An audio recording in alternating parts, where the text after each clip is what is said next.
Okay, so last video we had a go at the tea to butter exercise to get some understanding of water ratios, watercolor consistency, and how to control our watercolor better. This video, we're going to do a really cool activity. So as you can see from this massive pile, I have done this activity time and time again. I love it. We are going to do a rainbow one, but we will start with a monochromatic one because that's a little bit easier. So what I love about this activity is it's going to teach you watercolor control and managing your edges. We are going to be aiming for some nice soft exchanges between our little bubbles. So you can see here, we have got some blooms happening in some of these little rough looking edges. And what that means is we introduce some water to this area when part of it had already dried. So all of these little bits here, that is the edge of this bigger purple one that had dried before the color and water from this one rushed into it. So it butts up against all these edges. Now look, sometimes we want to create blooms in our work. It's fun for texture and things like that, particularly for me. I'm a watercolor wildlife painter, so it can be really great for effects of fur, but oftentimes we want a much softer exchange. So we might be aiming for something like this, where the colors can actually mix nicely and you don't see the harsh edges between them. This is a really nice, beautiful, soft exchange here. And then we get some rougher ones down here. Don't expect to nail this activity straight away. It is quite challenging. We are going to start painting one circle, but then we start painting more and we have to keep connecting all of these new ones to existing ones. There's a lot of edges to manage. So don't be upset if you make a lot of blooms. It's going to be a great learning activity. This one is more challenging though, because you got to mix colors as you go. You can make your life easier and pre-prepare them, but I like a bit of a challenge, you know. I also did a really fun one for Easter. We've got one back on the channel that shows you just some fun, cool things to do. You can do them as Easter eggs instead of circles. You can do hearts, you could do whatever shape you like. And then I added some metallic watercolors on top of them to make them nice and shiny. But we are going to do something like this. So go ahead and pick a color. I am going to use Storm, which is my handmade paint version of Payne's Grey, which is the same color used in this one. It's just one of my favorite colors, but you want to have something with some depth as well. And we are going to start with our little circles. Now I have used a smaller piece of paper to start with because we've just got one color and it's going to get very repetitive. So start small, especially with one color, because otherwise you're going to be doing this for ages. You've got a lot more edges to worry about. And I also recommend doing it in portrait because it's just a little easier going down a skinnier page to manage just a couple of edges than managing a whole bunch more if your paper's the other way. What you can also do is just paint big circles as well, or mix them up, but you don't want to go too tiny, or this is going to take you a lot longer than it needs to. So I'm going to start with my nice rich mixture here. And let's pop our first circle in.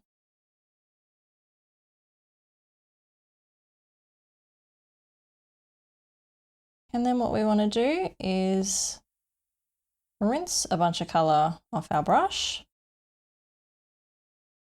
Really bad at painting circles, by the way. And paint a couple watery ones touching it and just let them kiss and have a little exchange. You don't want to paint them all the same size or it's going to look a bit boring. But we just let them touch ever so gently. And I'll put another one down here as well. So we want to vary up the size, the saturation of these circles so that there's a nice variation. Now let's do a nice big one. Let's maybe do a little bit more water in there.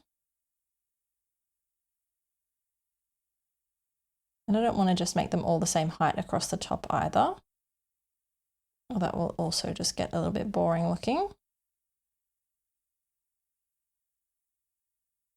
And I really don't like to mess with the area of the exchange too much, because then it's going to just make it do things, and I really want to just let it happen naturally. So you saw that rush into that circle there. There was more water in the one that I was just painting than that one, but I still think it's going to be quite a nice exchange. I'm going to go in here and paint a paler one touching that one. And we can do one between them. Touch both edges. But as you can probably tell, I'm just moving quite swiftly through these. Do a bit of a big one down here. Didn't quite touch that then. And so that one was still damp, so we still got a little bit of an exchange, which is good. Really made quite a wonky circle here.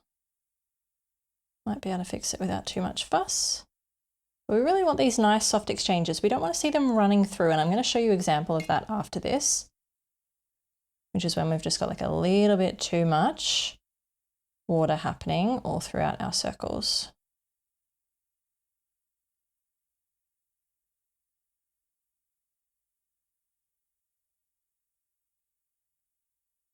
Nice little soft exchange there. And get a bigger one happening here.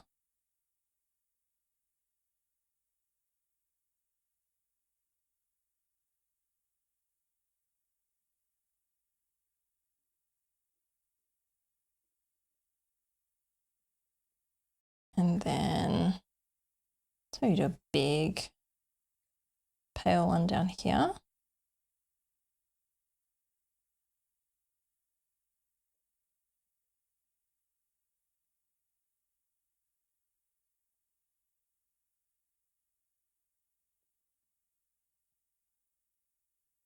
Back up here and get these two to connect, hopefully. Bit of a stretch.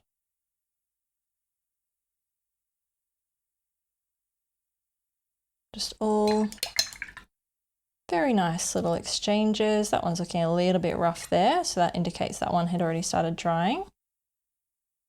Nothing too crazy.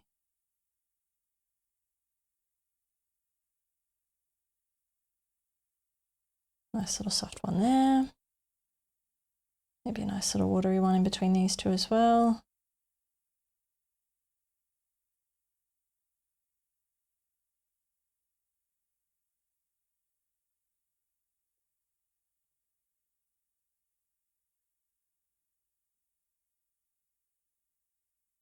Let's get a nice big one happening here.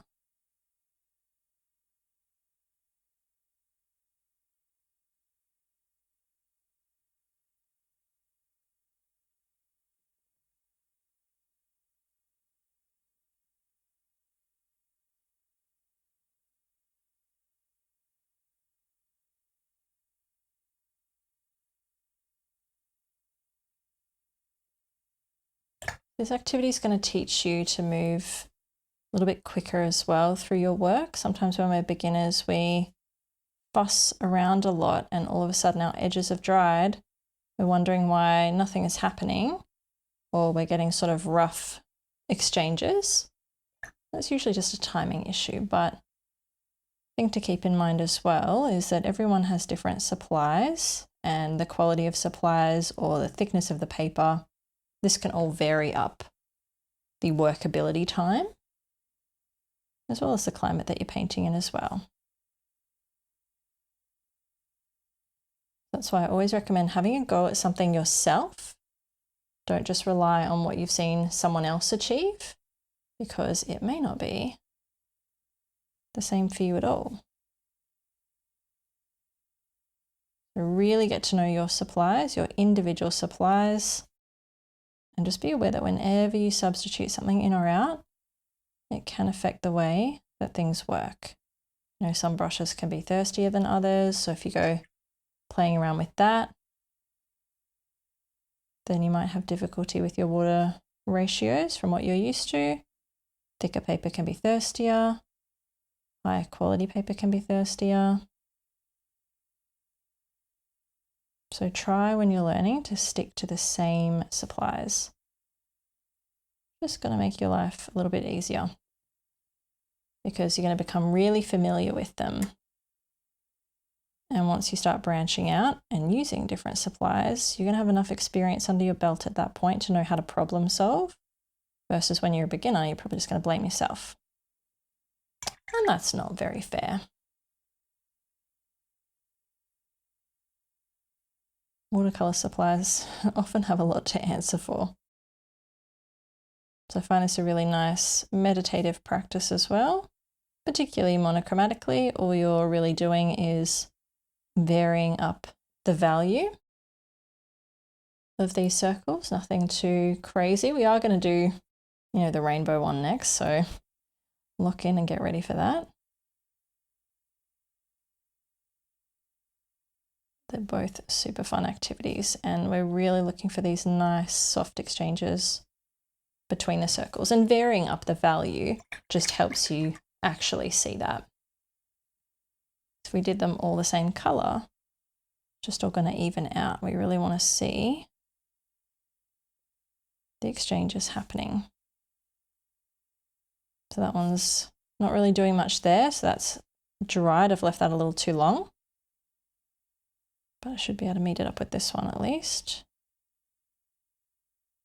Get a bit of an exchange happening there. Then let's just maybe end it down here with a little one.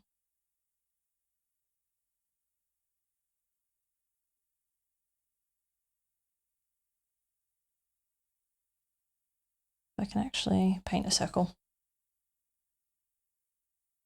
Excellent. So I'm going to set this one aside. We can see as I got further down, some of the exchanges got a little bit more difficult. Things started drying, and so there's a lot less happening. So that can indicate that, your paper's dried a little bit, or that you just don't have enough moisture happening in either of the circles. So there's just not really anywhere for it to go. But I'm going to show you now what happens when we have too much water going on, and what that's going to look like as you're painting. So what I really want to see here with too much water is these circles all pulling the water down with each one. It's quite a cool thing. Like, it ends up looking quite nice and marbly while you're doing it. It does tend to dry a bit bland though. So let's really load up. Paint a nice watery little dark circle at the top here. I'm not going to spend as much time trying to make these perfect because I just want to demonstrate what's going to happen here, but lots of water on our brush, okay? So when I give that one a little kiss, see how it's just run through there. And then we can do another little watery one down here and connect them both. And see how that's just rushed in.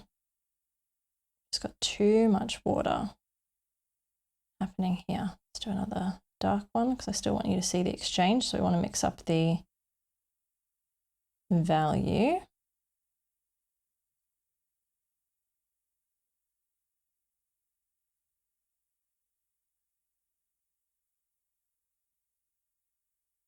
Again, it's just sucking that color down. Pulling it across this side now. Let's do a big one here.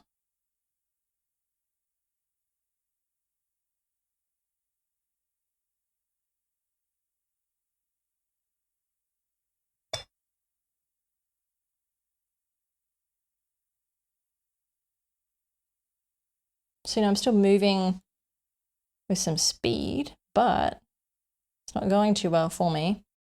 Just got too much water happening. And the further we go, the more we're just going to see this all get sucked down.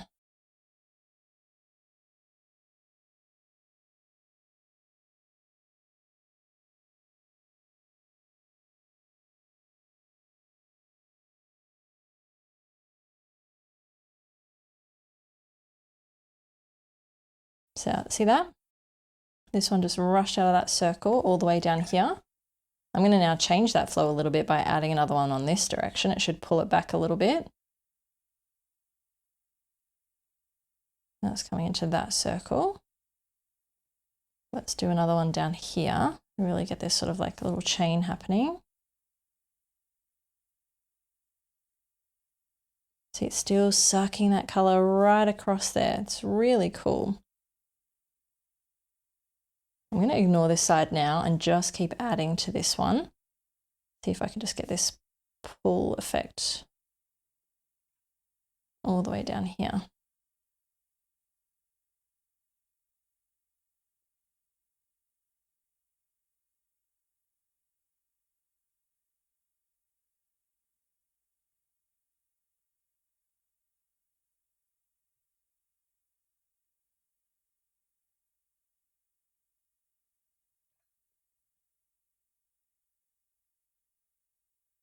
You just see it rushing into each circle as we go. Pull, pull, pull. And so while you're doing it, it can create this kind of cool, marbly looking effect where it's just running on. But usually what happens is when it dries, it just becomes a bit more flat. There's too much water going on that the color actually ends up just dispersing in it a little bit more evenly, and we don't get that really cool variation. So we'll see if that happens. I'll put this one to the side and we'll check back at the end, but let's do our color one now. All right, so now we're going to do our colorful one. Now, if you have no idea how to mix other colors from the primaries, I do have a video on my channel about turning 3 colors into the 12 colors of the color wheel. That's really all you need to know. I mean, in fact, I'm really just mixing up the secondaries and kind of hoping that they mix together on the page to create the tertiaries. I might force a couple of them. We'll see how we go, but you're more than welcome to pre-prepare those mixes on your palette as well if you don't want the stress of color mixing and managing your edges. I totally understand. I might get some more blooms happening because I'm going to mix and then paint, and so there's going to be a little bit of a delay between what I'm doing here and when I'm adding the next ones. All right, so ideally we want to work through the color wheel here. We want to start with yellow, go to orange, red, violet, blue, green, ending up with yellow, green, and maybe even a little bit of yellow at the bottom just to really complete that. So I'm going to start with some yellow here. And I'm just going to pull that over to my palette. I seem to have turned this green at some point, which is really fun. So grab that over here.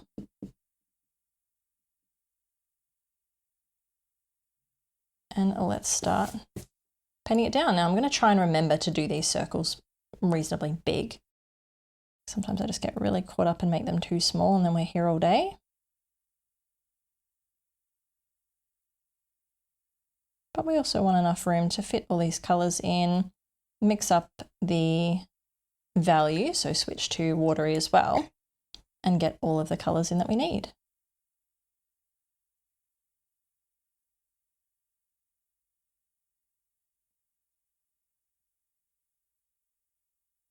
Just going to start with yellow, add a couple little watery ones to it. I think I'll add another little yellow one up here. I can see myself already getting too small with these.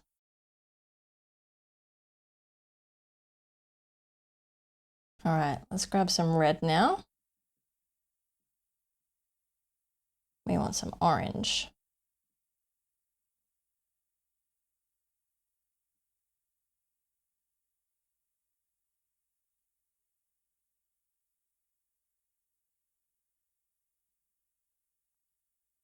Touching that up against that pale yellow. And we can go ahead and pop a little watery one in between these two.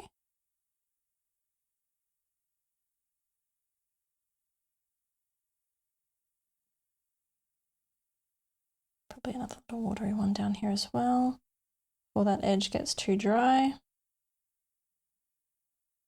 And let's maybe put one down here as well. Maybe if I focus on making the punchy ones bigger, I'll remember.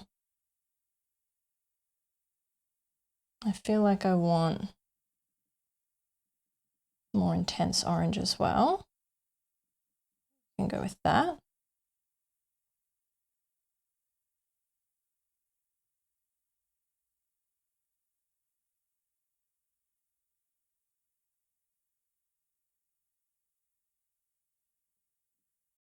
Maybe just a little one down here.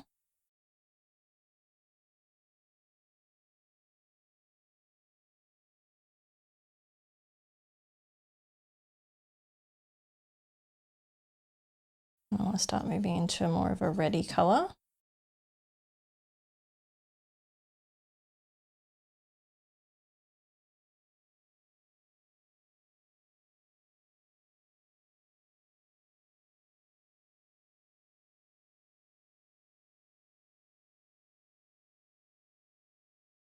Not doing a whole lot for me there. So let's just quickly try and manage these edges and then turn this color more red. A little more pressure involved.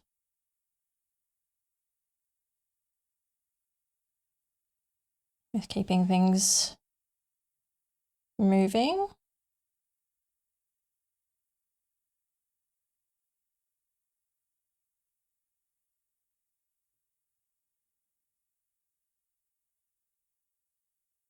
I feel like I've well and truly lost these edges over here already, but that's okay. Let's move into some red territory.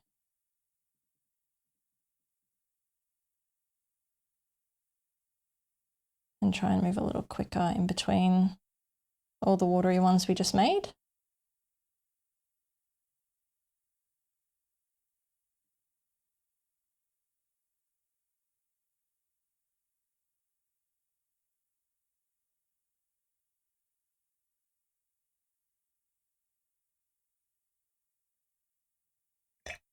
Rinse off.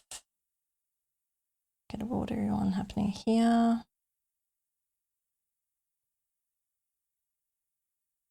Then take one more punchy one up the top.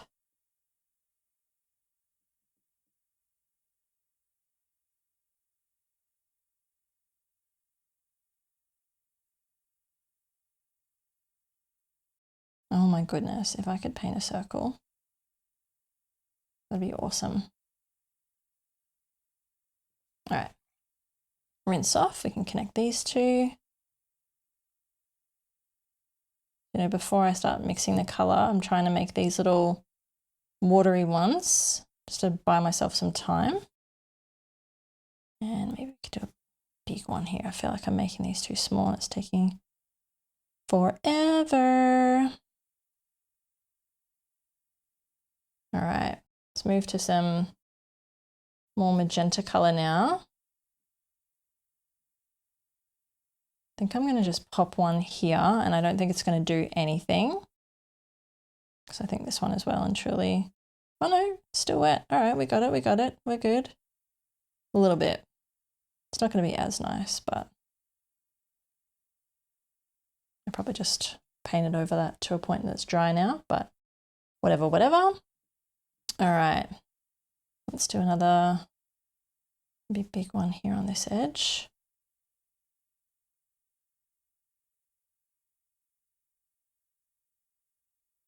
See some pet fur in this circle. It's really cool.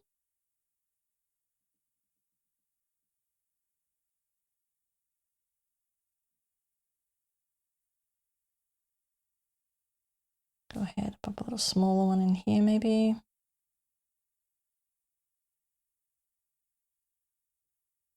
And then let's go add some watery circles, and maybe I need them to be a little more watery because this be drying real quick. Just one between these two.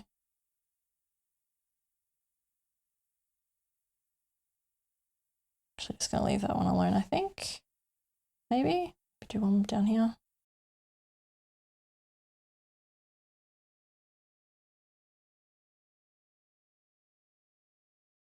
All right, now we need to move into some violet. Let's get a bit of a mauvey color happening here. Bit of a red violet.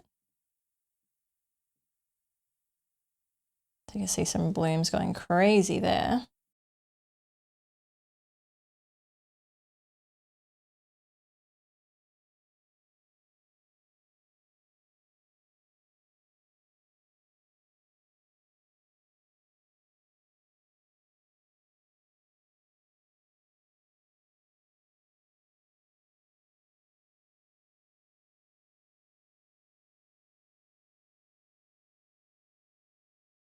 Maybe another one down here.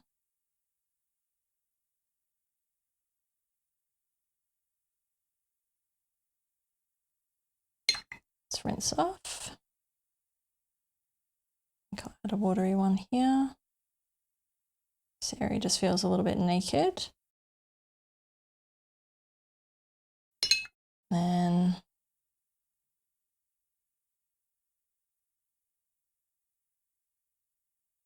watery one here. Maybe these two can kiss. Oh, I'm going to get a pretty big bloom there, I reckon.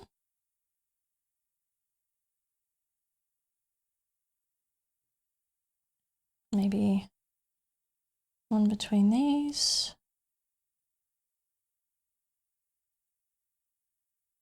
And then we need to get to a more traditional purple. I feel like I've spent too much time on these colors here and I'm going to run out of space.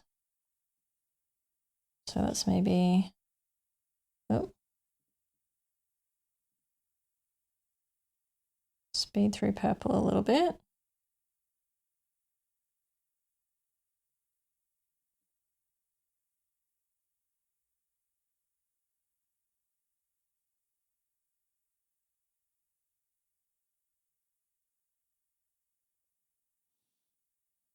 Get some blue violet.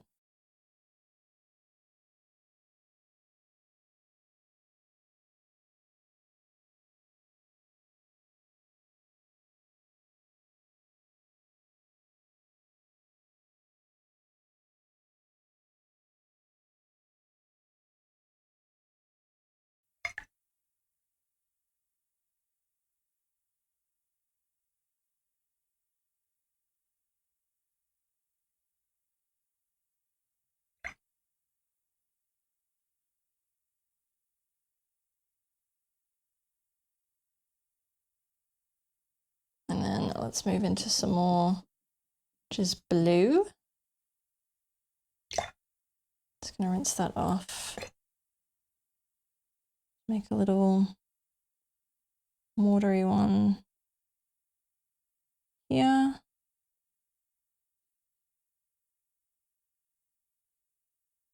And here. And we can get a punchy one. Maybe make that happen here.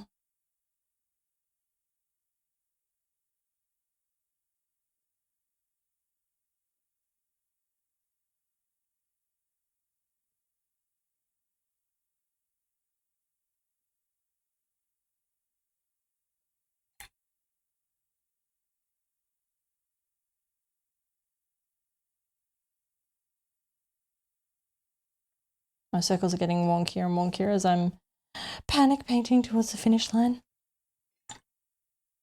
But I think I'm pretty happy with that. Just going to transition to a little bit of turquoise. Probably would like a bit more blue in there. I feel like we're very orange and yellow based or red based, and probably prefer a bit more blue. See if we can even it out down here.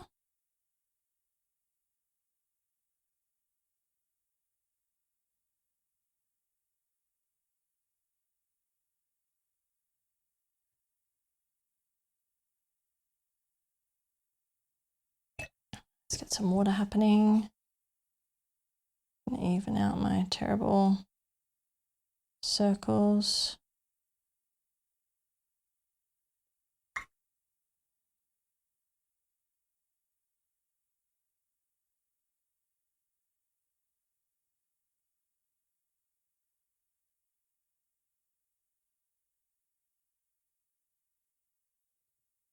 All right, let's transition to more green.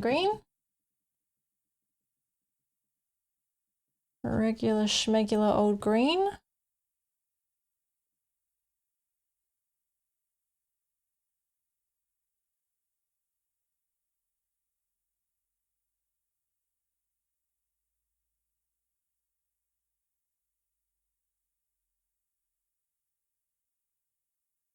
Try and get these to connect nicely. Let's rinse off. Maybe we can get these two to tango.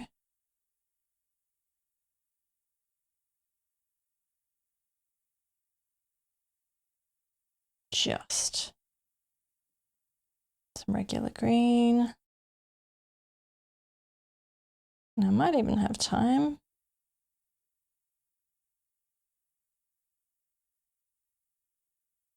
to fit the smallest of yellow in. Let me move you up a tad if I can.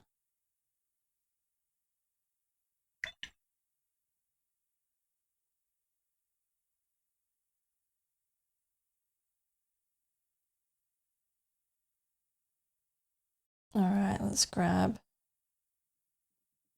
yellow.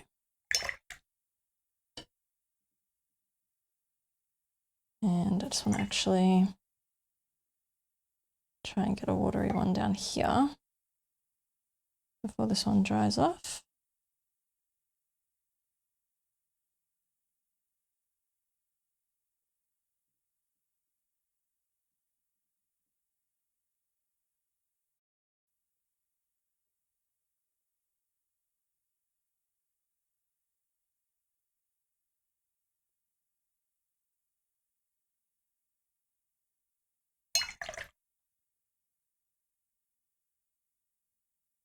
Don't think that one's gonna party. That's okay. And let's get some more yellow in there, like a real yellowy green.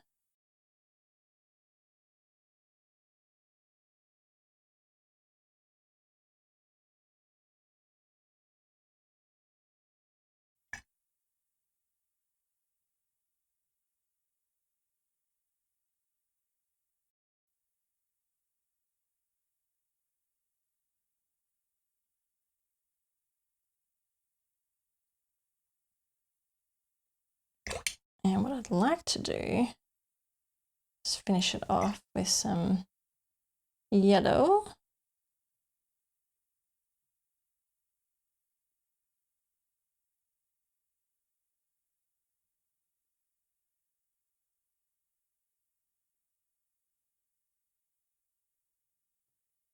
A little bit.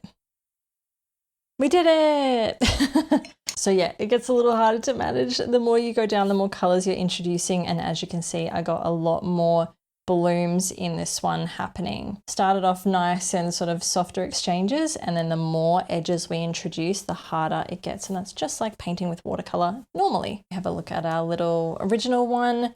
We have, I feel like, a lot more sort of softer exchanges versus this one. A lot of kind of spindly little ones happening as we got down the bottom here and we were under the pump. Same here though, it got a little bit more hectic down the bottom. But let's take a look at the one that sort of rushed through. So it didn't turn out as bad as I was thinking it would in terms of like the color all blending into one. I'll show you another one I did before, but it's definitely, I think, a lot more balanced in this one. We were able to keep a much nicer thing of like dark light, dark light, dark light, whereas here it was like dark, dark, dark, light, light, light. So here's one I did before, and I was just like, oh, there's too many circles here, this is taking forever. But it started off really nice, beautiful exchanges, and then it got more complicated and more blooms were being introduced. And then this is where I started rushing the paint in and just having really watery ones. And you can see how it all just really evened out and went quite flat here. Here we've got these very clear, like dark light, dark light.